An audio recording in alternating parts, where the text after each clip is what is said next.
Thank you, Mr. Chair. And this is as Senator King mentioned, I think this is a really useful and productive panel and session. I want to get back to a little bit of discussion again about why has price gone up so much. And Mr. Nally, maybe you can, basically the reserve calculations, both in this country and globally, haven't changed significantly. And except for some minor disruptions I'm aware of, the lifting costs haven't changed that much.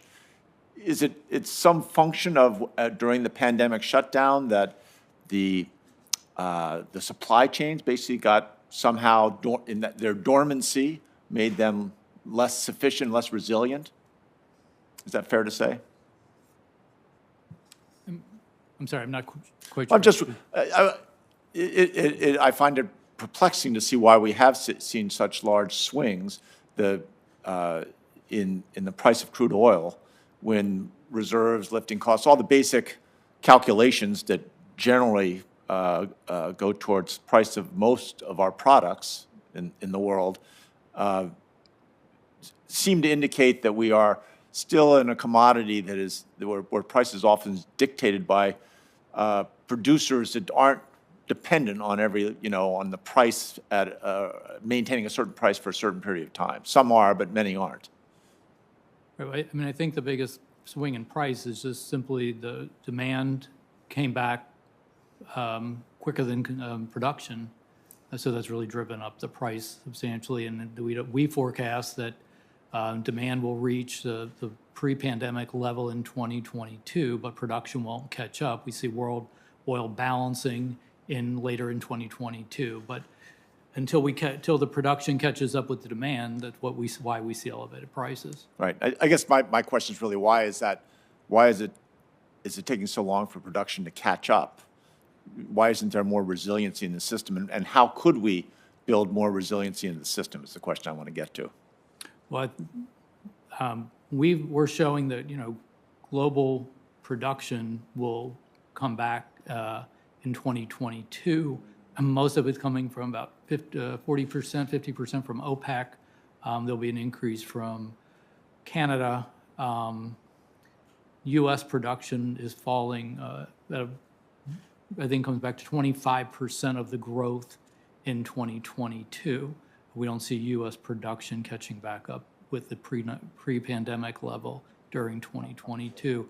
I think because there was such an economic downturn, prices, such a sharp shift in the beginning of the pandemic, so much of the production was shut down. It takes a while for that to come back online. That's right. It takes a while. The general responses I don't find satisfying, just in the sense that it doesn't seem like there's that much involved in the shutdown. I understand that shutting in a well doesn't happen in a matter of minutes. But I do think there's a way to design more resiliency. Mr. Gould, a lot of political hay has been made of President Biden's pushing OPEC to increase oil production in light of our nation's climate goals. In my view, I think there's a worldview that is that incorporates both. And I guess I'd want to ask you two questions. One is, what are some of the policy governments can use to help keep both energy prices and greenhouse gas quantities low in the long run? You understand what I'm asking? Yeah, certainly. Just one point to make is that as we see the markets today, there is 5.8 million barrels a day of spare capacity being held by the OPEC plus countries, and that's not including the potential capacity from Iran.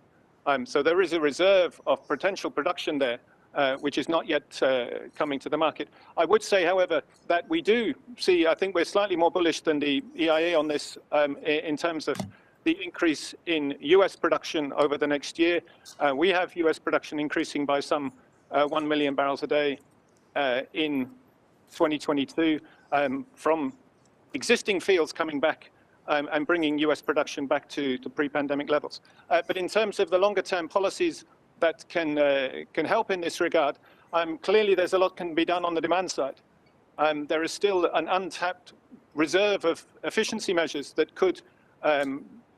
would certainly help in bringing in curbing growth or even bringing down liquids demand or oil demand around the world.